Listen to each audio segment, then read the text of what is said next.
We have, nice policies in terms of renewable energy integration, renewable energy expansion, creating an enable environment. They are fine policies in place.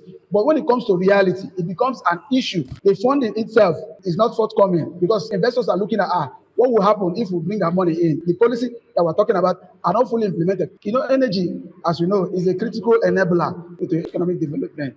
You can't Okay. leave energy and then there's economic development. Take, for example, in the rural areas where we are coming from, the farm produce that is producing, there's no way you can store it. That farm produce is spoiled. The post-harvest losses are so huge. Talk about the healthcare centers, the vaccines for people for vaccinations and medicines. They can't store them. That means there are so many deaths happening. Talk about education. A child that goes to school without with candlelight, what is he or she going to learn?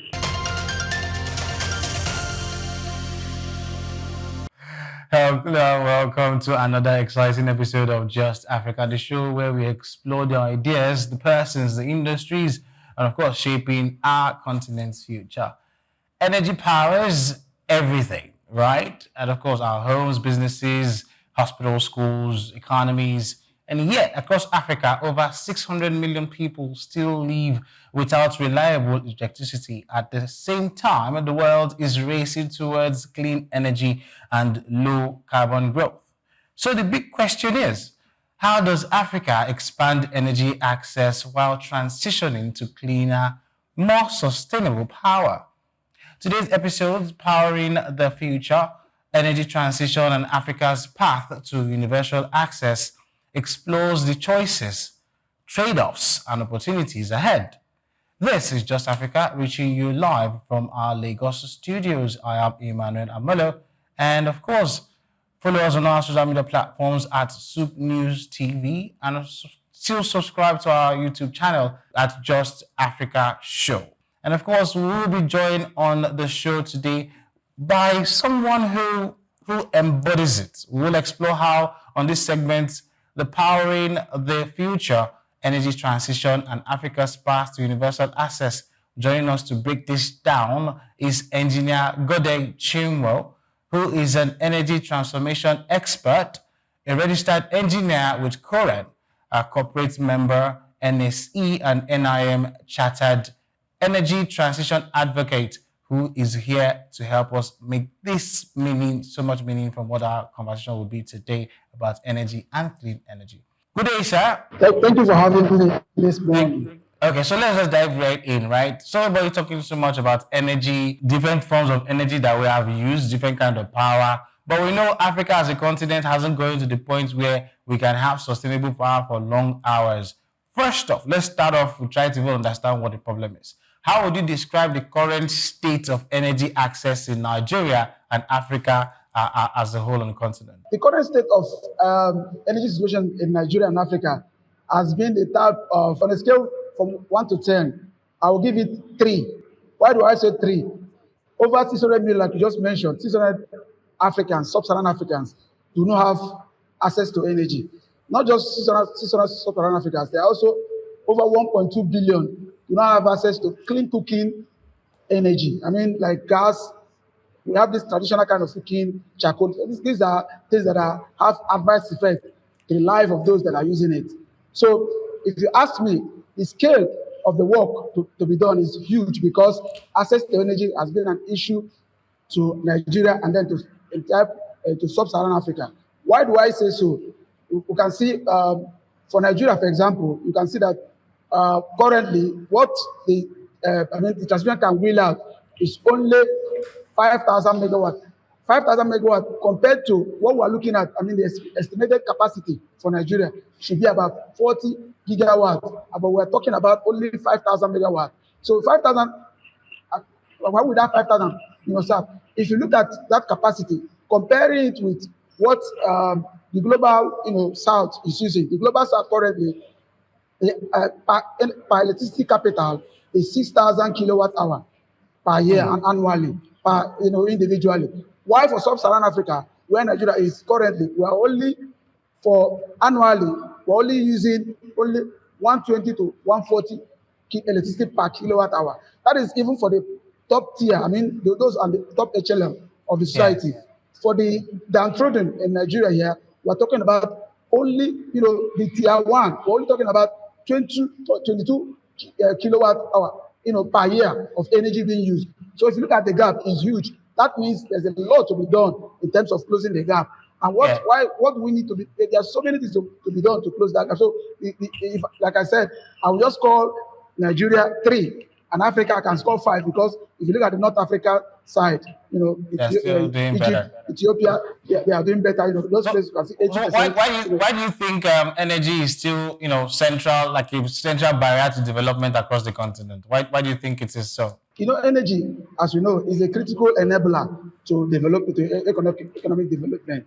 You can't Okay. leave energy and then there's economic development. Take, for example, in the rural areas where we are coming from, the farmer in the farm cannot, the farm produce that is producing, there's no way he can store it. That farm produce is spoiled. The post-harvest losses are so huge. Talk about the healthcare centers, the vaccines for people for vaccinations and medicines. They can't store them. That means there are so many people, so many deaths happening. Talk about education. A child that goes to school without, with candlelight, what is he or she going to learn? So there are so many. But if put up energy, you can see that economic development can come. Productive use of energy, not just that the farmer, the farmer can begin to use that farmer that I'm talking about, can build a cold chain, a cold storage to be able to store his farm produce even a day or two or three, even up to a year, like week or a month, and then you can send it. The supply chain is oiled. There's lubrication in supply chain. That means that farm produce, is taken to the market at a later time, and then that huge post-harvest losses that we're having, that area is closed. Take another example of what we are talking about in the healthcare center. When so many patients dying as a result of lack of access to energy, but with right medicine that are stored, right medications, the right place, surgery is happening at the right time. These are things that can be done and saving lives. For the education, we see how many research is happening in the lab. So many research is Yes. happening without access to energy. How can the lab scientists, how can the researcher do his work? How can the student be able to pass his exam? And then how can the skill even be developed in the first place? So Okay. everything is tied to access to energy. Yes. Okay, so we understand so many research has been done around, how to get our energy. If you read books, especially books from the West, they would have told you how they transition from one energy source to another. It shouldn't be so much a problem to replicate it here, right? I said because we have so many natural resources that can give us energy. But what are the biggest gaps that you have noticed from your experience that is making this policy or reality possible for power to be, I won't say in excess, but available and affordable? The issues to barriers to access to energy has been not about lots of know-hows. There are lots of technologies that are even in Nigeria presently. But the Yes. issue is that there's a gap between the policies that are available and the reality, the implementation. The implementation has been a gap. Take for example, we have nice policies in terms of renewable energy integration, renewable energy expansion. Okay, renewable energy, bringing in investors, creating a enable environment. They are fine policies in place, but when it comes to reality, it becomes an issue. What I mean, issue is that the funding itself is not forthcoming because when investors are looking at what will happen if we bring our money in. There's the policy that we're talking about are not fully implemented. Take for example, the grid itself. We have a lot of issues in terms of technical losses. Even if you put a lot of money on the grid, whereas there are losses on the line, there are people stealing energy. These are some of the issues. And you put money, if investors come in to put money, and there are losses that will not translate into return on investment because Yes. one, there's weak infrastructure in terms of grid infrastructure. There are people stealing energy. There are appliances that are inefficient. So all this is, if you look at it holistically, it's a peculiar task that affects energy access or Yeah. investors bringing in their technology inside to Nigeria. And then Okay. also, if you look at also in terms of our commercial banks, there's huge in terms of finances that comes to the developers here. There's huge upfront cost. The cost to install a solar is not easy, and most of our commercial banks they do not know much of the technicalities in terms of how to finance a renewable energy projects. Okay. So because of that, they put a lot of interest rates that are so huge that even the developer cannot finance that. And then because of that, and there's no guarantee from maybe from a development partner to say, okay, go ahead to do this project, we will back you up. Because of that, those projects fail. So it's an issue that we are tackling as holistically, so that Okay. most of the commercial banks or the financial institutions in Nigeria can also be able to build up capacity so that they can be able to understand that even long-term savings that comes from renewable projects can be used instead of talking about collateral, because sometimes the developer does not have enough collateral to be able to finance his investment.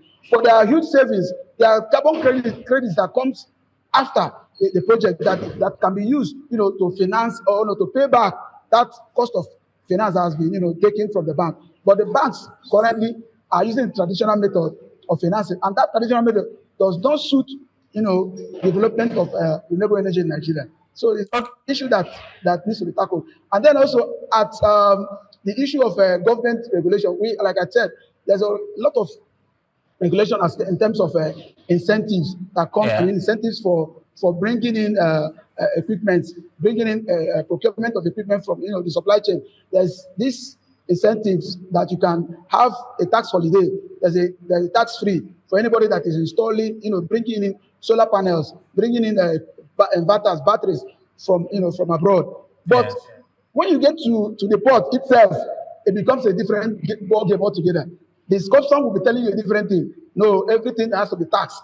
That tax alone could also affect, the man that is trying to, a nascent industry that the man Okay. does not know, does not build up capacity. And you're telling him to pay this, pay that, and then there's a demurrage attached to, Each the time the scene is procurement there. material that Yes. Yes. the thing is there, and also affecting the cost of material. That alone is also an issue that we're facing. So I think as an industry, we're looking at it holistically to be able to address all this. Okay, so there's so many things that we need to consider in this energy conversation: affordability, accessibility, and of course, ensuring that it is now clean energy, right? But in the African context, so that we touch all the facets of this conversation, what does energy transition really mean for us as Africans and in the context of an African? For us as an African, we're talking about a just energy transition. What I mean, we're not just we're talking about just inclusive and equitable energy transition. You know, over decades, not over decades, we've been talking about using fossil fuel. And fossil fuel, one of the issues of fossil fuel is that it's not like it's not a good thing, but it has been one of the environmental degradations that we have seen in the Niger Delta. The poor, the poor and total that are closer to where the oil rigs are, but are not benefiting, from the very resources that are in their backyard. And then access to energy is also there. I was an IT student working with shared development, shared development at Ebema Power Plant, the production center. Right in where we are producing, you could see communities in darkness. It was only the production center that we are that was having access to energy. But remember, these communities are the one producing this energy. Really? But where Yeah. we are, There's no yes, light. where we are, there's no light. It's only the producer that has light. So what is that just? And then the farmer that goes to farm cannot even farm in his farm because of the environmental issues. It has to acid rain, pollutions that have affected their farmlands. Yeah. And you have these divide and rule policies, that only the ones that are aware without within society can come and they give them contract, others are left behind. So when we talk about just energy transition, we're talking about not just moving from fossil fuel to renewable energy, but also talking about moving justly, taking away that environmental degradation that we have seen, those acid rain, those salt that has affected the people. We are saying is it just? And we say just is that they will not be able to see those kind of menace, those kind of phenomena that has affected them before. Those things will not be part of the transition that we're talking about. That's one. We're talking about inclusiveness. I just mentioned that where I was serving, where I was doing my IT, that the community were not involved. So women and children were just there. In fact, to be sincere, candid with you, some of them were the girls that were there didn't even know that they had a lot of stake. Instead, they were coming for night hangout. Yeah. The guys Yeah, yeah, in the night, yeah. they'll just sneak in to come and do one or two things. And then when they give them rice or this or this, they say, this is a big thing that they've gotten. They're just taking a piecemeal from the whole big chunk that they would have benefited. So what does it mean by saying a just energy transition? Is an inclusive energy transition where the farmer, the market women, the children, the girls, or everyone that is involved in that community is a part. Take ownership of the project. Or the Take project. ownership of whatever being their what God has given them as an endowment, natural endowment. They're also Okay. part of that sharing, and then Okay. they are involved in all decision making. That is another. I just talked about the equitable energy transition. We are at the back, as an African, you know what I was talking about. There's issues as a result of a climate change where the global south, both of their during the industrial age, they are the ones that part of all the issues of climate change here and there has been They caused by the created global it. south, and Yes. it created the yes, and then these issues, one way or the other, because of the threats of climate change, we are bearing the brunt. Africans, we have a lot of Yes. you see desertification here and there, flood, drought happening all over Africa. Flood, you can see from Lokoja, you know what has happened. I'm sure you're aware of what's happening in Lokoja. From where I'm coming from the south, a lot of pollutions here and there. Everywhere we see, signs, footprints of climate change. But what about the equity? How is equity? How is it distributed? I mean, the resources that is coming from those people are cost coming. If they are bringing in the resources, funds to back up what they have said they've cost, Of course, are yes. they sharing that those resources? Are they sharing equitably to the global south? There's this loss and damage fund. There are so many organizations. Those organizations are not only about, for example, now annually about 2.3 trillion dollars is what is a mark for climate change and for all these issues in terms of climate change. How much is coming to Africa? Just about, as I'm talking to you, just about 40 billion for last year. $40 billion out of 2.3 trillion. But we are the one bearing the brunt of the climate change Of things issues. that they So even created. there should be equitable distribution of this wealth coming from the global south, so that we Okay. can maybe So how every sector can must be. Africa as a continent avoid making the same mistake that the global south made? For example, how can we balance? Because look, we want energy. At this point, before we really talk about cleaner energy, we even want energy first, whichever form that it wants to come. Because if you are telling us to all transition to clean energy, many people don't even have the initial one that comes from fossil fuel. So how do we first, Africa as a continent, how do we best balance it out that we can get equitable energy transition or energy as it were for the continent, and then see how it does not affect the climate badly, so we don't contribute to the problem that was already created? Yeah, I used to tell a friend that somebody that is hungry, I don't know if is in the medical terms, somebody that is hungry does not diet. You're hungry. You're hungry Yeah, for true energy. point. Yes. And then you want to diet. You know what the diet is? You want to select this, Yes. select that, select that. Yes. Yes. So for Africa, we don't need to diet much. What we need to do is to harness the available resources that we have. Harness them well. For example, now we're talking about we have the fossil fuel that we have. We also have abundant sunshine. We also have Sunshine. the biomass. We're There are close so to many water, resources so that there's we even hydro. yeah, there's no hydro, yes. So we have a lot of it. So we can do this. We have the energy mix, along that part. Part of the hydro, part of the steam, This, part of the yeah, gas, solar. like Yeah. that. And then we also have the solar. And then by so doing, we can be able to leapfrog. Because, like we said, the solar system, like I just mentioned, that they are not cheap.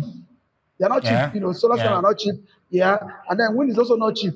But I am sure that with time, as time goes on, the levelized cost or the upfront cost will begin to, drive down. With so much pressure from the international community, those prices will come. But as an African, our advocate should be that we should use what God has given us to be able to drive our own transition. Because the industrial age that the Europeans used, they used the steam turbine, the coal that as it were, to develop their own nations. Why are we not using our own fossil fuel? The only challenge I have has been the corruption issues. If that Okay. can be tackled holistically, there's so much things as regards to the fossil fuel. So in terms So, of but I know everybody's talking clean energy right now. I think at the last COP 30, 32, I think yes, all they were talking about. compared to Okay, yeah, everybody was talking about how to transition to clean energy, less fossil fuel usage. But if you were to check from your own experience, are we adopting these renewable energy alternatives very fast or fast enough? because, like I said, the challenge of cost. I mean, the funds that are coming in has been trickling in. Although there are Okay. several projects from the example from the Arire Point side, there is this energizing education, energizing agriculture, and Yeah. then World Bank supported projects. But these are on silos. They are isolated projects here and there. So it hasn't we are not fully driving and then the policy has not like I said, government issues. Government also is looking at using gas as a transition fuel, just like we're talking about using gas as a transition fuel. So, and the World Bank, all those people are coming in and looking at, so no, gas is also part of the fossil fuel. But we're saying no, we have gas. So because of that, the adoption of renewable energy has not been fast enough. Although it has taken effect, we've seen here and there, different. I just mentioned different projects in silos in across the country, but it hasn't taken effect because if it has taken effect, we would have seen grid integration into the, I mean, renewable integration into the grid. We would have seen smart energy systems. We would have seen, so much isolated mini grids here and there. We would have seen EVs, electrical vehicles, but like the technology we're just driving is nice sense, but maybe within the next 2030, maybe For the next 5 years, five we years. begin to Okay. see, Okay. we begin to see Okay. traction, All begin to see right. scale in terms of Let me go renewable to energy. personal experiences during the time when you were at AEDC, right? What systemic issues affected power efficiency? Like, were this power grid collapse or whatever kind of collapse? What were the things that usually caused it? So just to correct that, I'm still in AEDC. Okay, I've okay, not okay, left okay, AEDC. okay, Yeah. okay. Yeah. So the power issue is a whole chain in terms of issues. One of the issues that we face in terms of power has been the weak grid infrastructure. When I mean grid infrastructure, the lines are not so strengthened. You have from the TCN angle, I mean from transmission angle, we have issues in terms of transformers, from that angle. So most of the transformers, they don't have redundancy. There's also call redundancy. Where uh, issues in terms of power plant phase, there's another one that can quickly take over. I was in Germany some years back, and we did a study in terms of the probability of a grid collapsing in Germany. And could you imagine that after doing this study, for a grid to collapse in Germany, it was like 70 to 80 years for it to wow. collapse. But this is what, yes, but this is what is happening, collapsing in Nigeria. Once a Every, month. if it's not taken, once so it's a sort of, yeah, Yeah. a lot of grid infrastructure. Yeah. Our grid has so many issues. That's on one side. We also have issues in terms of liquidity. You know what we call liquidity? What I mean that the No. cash flow that is coming from Oh, okay. the sales Okay. of energy. We Energy. have issues in Yeah. terms of course. Most of the discos are not able to pay back the cost of the energy they procure from the gencos. Why is this so? Because of so much energy theft. I just mentioned so many bypasses, energy losses on the line, and that has affected the investment coming in to from private developers coming in to invest. But we're looking at with the new developments coming on in terms of smart technology, smart SCADA systems is also helping to reduce that cost in terms of reduce the problem of technical losses. These are some of the issues, and then also manpower issues. We have issues in terms of manpower. Most of our men, we have aging men, men that, although we have uh, the median Younger age people. for Nigeria, Yes. Yes. we have younger people, but the capacity, the skill is not there. So that's what we're looking at. Whether I think I'm going for the need to trainings. train up. No, not at the whole, but most of these are young chaps these days. Looking out for jobs like the power plant seems to be like I don't know how to put it, a job for the lazy people that for hard work. They want sharp. Maybe I don't know. This is who works. What they can sit at home and do. So it has been an issue in terms of getting skilled men to do this job. But it's something that government is doing to be able to, reorientate the mind of it that, these jobs, come with benefit, come with, with lots of life that you live after that. I say, yes, I've actually served my country. I've actually, put in effort in terms of, making a place, making my country, making the grid, making life safer for my fellow citizens. So Okay, skill has also been an issue. So some of the problems that I would say typically engineers in the power sector face, are there channels where they make these their ideas known to people who are making the policy and the decisions? Because the truth is, people are in the field, right? These engineers are in the field, and then they see the challenges. Are there ways where they communicate these things so that policies are made, and then we can get easier ways and make it even more attractive for younger people who are perhaps coming up from universities as fresh graduates? They can see this thing as something that they can be attracted to.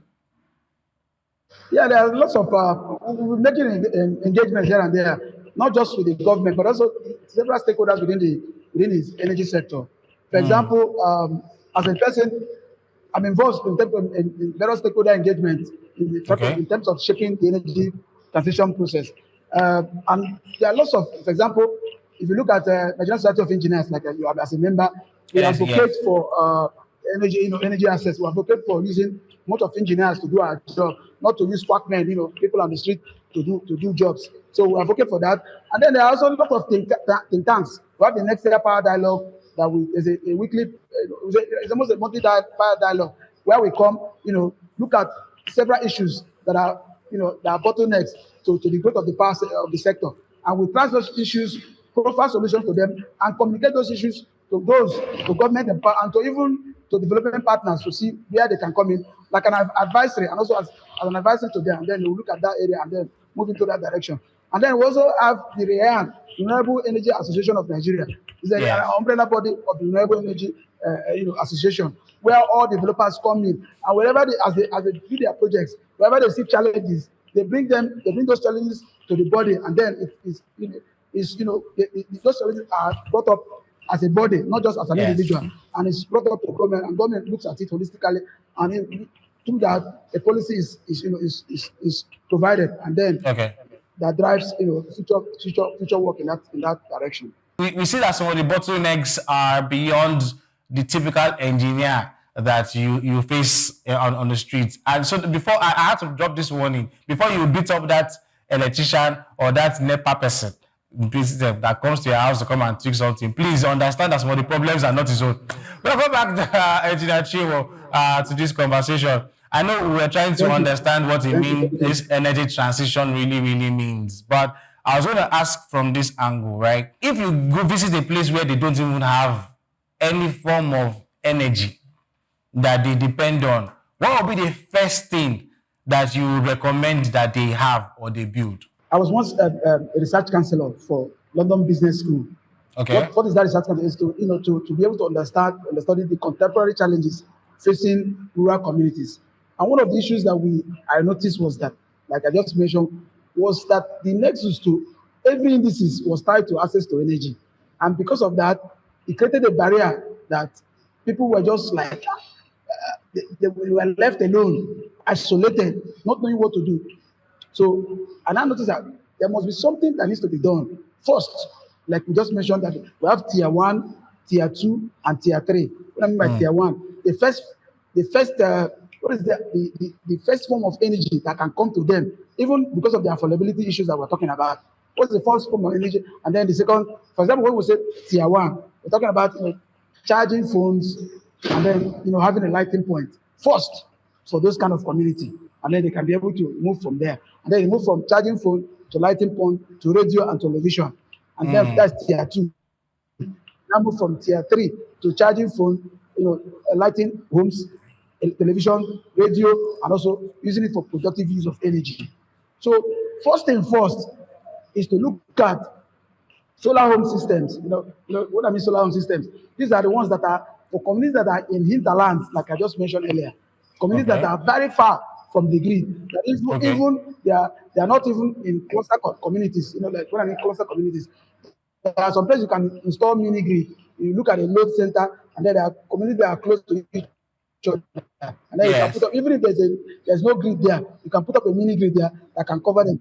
That can cover them. But there are communities that are so far that only them, you cannot put up a mini grid for them. So in those kind of Okay. community, like I mean, we call them tier one. Those tier one kind of community, yeah, those people are use solar home systems. That, like I mentioned, that can serve them the battery system and then the solar panel. I can Okay. use, use it for lighting points and also use it also for charging of their phones. And then that way they can grow from there. And then like gradually, when they see the benefit of access to energy, and then they can say, okay, we need television, we need fridge. Okay, we need to use it to do other things. And then from there, you know, one of the benefits of access to energy in those particular areas is that people move from urban centers, urban communities where they are, I Yes. mean Yes. urban areas, and then move back to the To rural villages areas. because Yes. rural areas because access to energy has arrived in those places, and then they can be able to use it to do rebabbing, saloon, irrigation of their plants, and then from there you could see productive use of energy, Economy and now as a result, grows. Yes. Yes. economic Yes. development begin to build, and then don't even need to come to town, and then as a result, you could begin to talk about that those people can be able to train up their children with their own finances and at up to university level. Yeah. So the access to energy, like I said, there's a hierarchical level. But first thing first, for those people that are in hinterland, you can use the solar home system. Those are in cluster communities, but are also isolated. We use the mini grid to serve those places. So we call them distributed energy resource. Use that to serve them. And then we also have the interconnected mini grid. The areas where they are the urban centers, but the grid cannot serve them well. But they needed a premium service. I mean, premium, they needed 24-hour service. Those areas you can combine uh, the grid and then also the hybrid system. I mean, the I mean, Yes. the mini grid, and join them together, and then you can have a premium, reliable power supply that can serve them 247 in those areas. Despite our many access to alternative power sources, how come we still don't have light? Um, let's say we don't have light, but we're not having it abundantly the way we want to. That can, drive development. One Okay. of the critical issues as regards to why we don't have, reliable power supply is what I call, the weak infrastructure, the grid infrastructure. The grid is weak in the sense that it cannot be able to, take in as much capacity, capacity that can, take along every household in Nigeria, But and the that has been grid, an issue. does it take from all the forms of power generation, hydro, solar, uh, fossil fuel, whichever one, all of them goes to the same grid? No, what I mean is that yes, for example, we have the base load, like you just mentioned. All these are base load. What they call base load is that yes, they are the ones that can, first of all, kickstart the process. And then, for example, in the morning that you come, there's a kind of capacity that you need to drive the process first. And then when people start, returning home from work in from around 4 p.m. to about 6 p.m. We call them peak load. So what is that capacity that can drive in those periods? These are the things that help strengthen the grid. But we don't have such capacity in terms of strengthening the grid. That's why we're talking about integrating the renewables like solar, integrating the battery system, integrating the wind to steady the capacity that we have. What we have now is currently is working in silos here and there, but the grid is just 5,000, and we don't have this other source of power that can be integrated to the grid to make it big enough to be able to wheel out enough energy that can carry everybody at the same time. So because of Okay. that, so for example, in Europe, for example, we have what we call virtual power plant.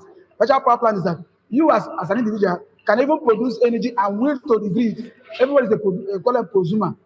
There's a policy of Prosumer. feeding tariff. Okay. There's net metering. Prosumer, that's an individual can produce energy. Produce and consume.